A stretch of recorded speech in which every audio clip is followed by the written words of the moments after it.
जज साहबा, मैं हर हाल में अपने शौहर से अलहदगी और खुला चाहती हूँ। इसके अलावा मुझे कुछ और नहीं कहना।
तुमने बिल्कुल परेशान नहीं होना, तुम्हारा केस बहुत स्ट्रांग है। मेरे ख्याल से तो अगली पेशी में ही फैसला हो जाएगा, वरना मायरा, मुझे बात करनी तुमसे। मिस्टर सलमान, आप ऐसा बिल्कुल नहीं कर सकते। आप पर जो एफआईआर दर्ज है वो अभी खारिज नहीं हुई। मायरा, पैचअप की गुंजाइश है, तुम जानती हो पैचअप की गुंजाइश है। मैं तुम्हारे बगैर नहीं रह सकता, मैं मर जाऊंगा। प्लीज मायरा। नुसरत बहन, मेरी बात सुने। ये सब क्या हो रहा है? खून के रिश्तों में कहीं ऐसा होता है क्या? जो कुछ आप कर रहे हैं या करते रहे हैं, ऐसा भी तो नहीं होता। देखिए, घर के मामूली झगड़े घर में ही हल हो जाएंगे। अब ये जो तमाशा हो रहा है, इसके बाद ना आप कहीं मुंह दिखाने के लायक रहेंगे, ना हम। मेरे ख्याल में जो हो रहा है ना, बिल्कुल ठीक हो रहा है। सालों से जारी तमाशे का कहीं तो इख्तिताम होना चाहिए, और अल्लाह ने चाहा तो अब ये तमाशा खत्म होकर रहेगा। चलो मायरा, मायरा, सोचना जरूर मायरा।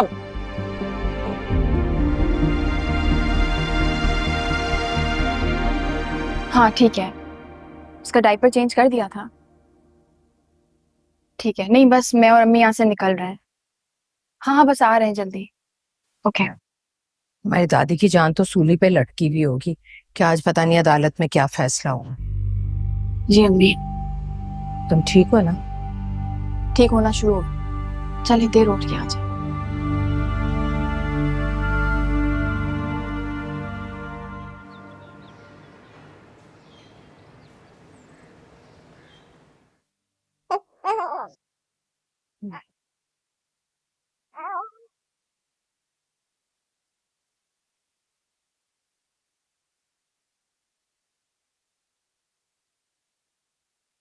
मिशाल,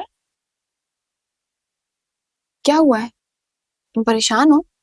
नहीं, तुम कब आए? सभी आई हूँ थोड़ी देर पहले। क्या हुआ अदालत में? इसके बारे में बात नहीं करनी, वैसे ही मेरे सर में दर्द हो रहा है बहुत। तुम ऐसा करो, इसको पकड़ो, मैं तुम्हारे लिए चाय बना के लाती हूँ। मैंने कहा है ना, तुम्हारे पास अच्छा लगता है। और सलान भाई आए थे? नहीं, कह रहे थे ऑफिस से घर जाते हैं। ठीक है। मायरा, को लगता है कि मुझे अरसलान को ये बात नहीं बतानी चाहिए। कौन सी बात? यही कि उनके ऊपर गोली उनके किसी दुश्मन ने नहीं, उनके सगे भाई ने चलाई थी। और पप्पू ऐसा क्यों कह रही है? अरसलान भाई को क्यों ना बताया हम ये बात? पप्पू को लगता है कि ये पता चलने से दोनों भाइयों के दिल हमेशा के लिए एक दूसरे से खराब हो जाएंगे, और हो सकता है कि उसके बाद वो दोनों एक दूसरे की शक्ल भी ना देखना चाहें। तो मत देखे मैं दूसरे की शक्ल, वो उनकी मर्जी है। मिशाल, तुम मेरी बात सुनो। तुम अरसलान भाई से कभी भी कुछ भी नहीं छुपाओ, तुम उन्हें सब सच सच बताओगी।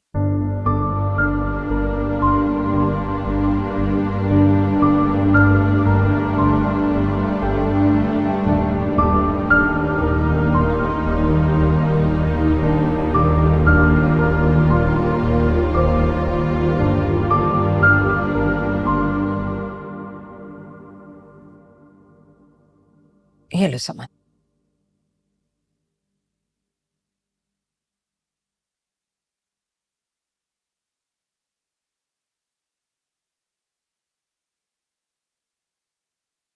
भाभी, मुझे ना शर्मिंदगी हो रही है, शर्म आ रही है।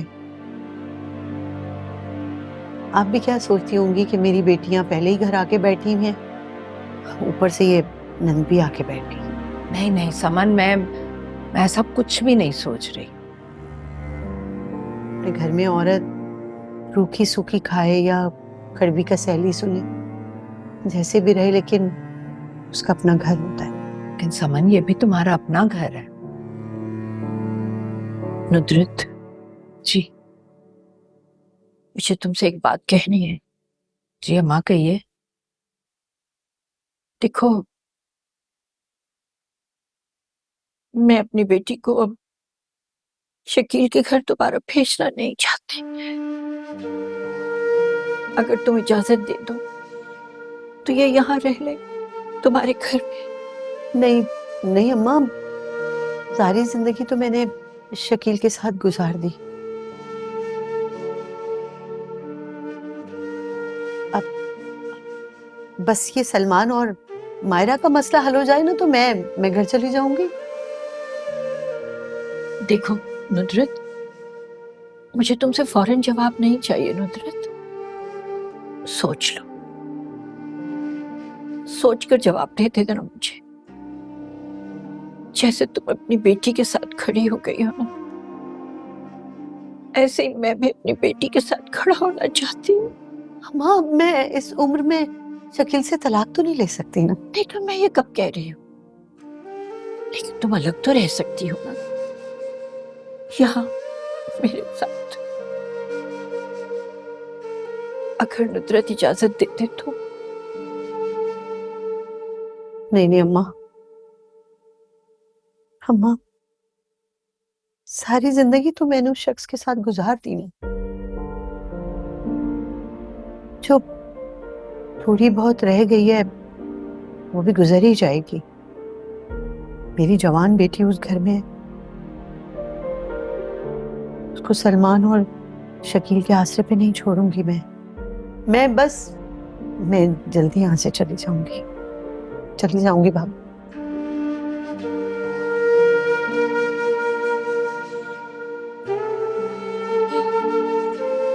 बहुत अच्छा किया तुमने, बहुत अच्छा किया तुमने जो तुम अपनी बेटी के साथ खड़ी हो गई। वरना 20-30 साल के बाद वो भी मेरी बेटी की तरह रो रही होती है।